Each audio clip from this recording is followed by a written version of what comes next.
સરકાર દ્વારા એક રિયલ એસ્ટેટ માર્કેટે એક નવો નિયમ લાગુ પડવા જઈ રહી છે. એમાં આવનારા સમયની અંદર કન્સ્ટ્રક્શન એક નેક્સ્ટ લેવલ ઉપર જવાની શક્યતાઓ રહે છે. એ નિયમ એક એવો છે કે એની અંદર તમે ધારો કે બંગલો બનાવવાના હોય તો બંગલો બનાવવા માટે મેક્સિમમ તમારે 12 મીટરની હાઇટ રાખવી જરૂરી છે, અથવા તો 3 ફ્લોર સુધી તમે મેક્સિમમ ત્યાં બંગલો બનાવી શકો છો.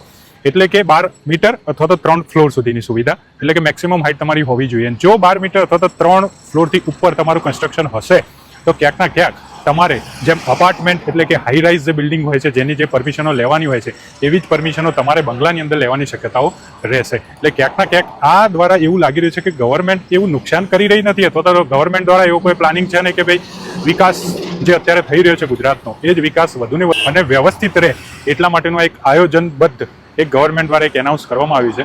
તો તમે જો આવનારા સમયની અંદર તમે બંગલો બનાવવાના હોય ગ્રાઉન્ડ ફ્લોર ઉપરથી તો તમે મેક્સિમમ 12 મીટરની હાઇટ રાખવી તમારા માટે યોગ્યતા રહેશે, અથવા તો 3 ફ્લોર સુધીની તમારે મેક્સિમમ હાઇટ રહે એ માટેનો પ્રયત્ન કરવાનો રહેશે. એટલે આ નિયમ દરેક જે વ્યક્તિઓ અત્યારે આવનારા રિયલ એસ્ટેટ માર્કેટની અંદર અથવા તો બંગલો બનાવવા જઈ રહ્યા હોય તો આ ધ્યાન બહુ ખૂબ જ રાખવું જરૂરી છે. ફ્લેટના જેવી ધારો કે રૂમ્સ અને રેગ્યુલેશન તમારા બંગલાની અંદર લાગે તો તમારે જરૂરિયાત પ્રમાણેની સ્પેસ અને માર્જિનો છોડવી પડે છે, એ પ્રમાણેની એનઓસી લેવી પડે છે, અને જરૂર પડે તો ફાયર સેફ્ટીનો પણ પરમિશન તમારે ગવર્મેન્ટ થ્રુ લેવાની શક્યતાઓ રહેશે. એટલે આવનારા સમયની અંદર જો તમે કોઈ પણ રિયલ એસ્ટેટની અંદર તમારું બંગલો બનાવવા જઈ રહ્યા હોય તો આ નિયમ માટે તમારે ખૂબ જ વ્યવસ્થાપૂર્વક ધ્યાન આપવું જરૂરી રહેશે.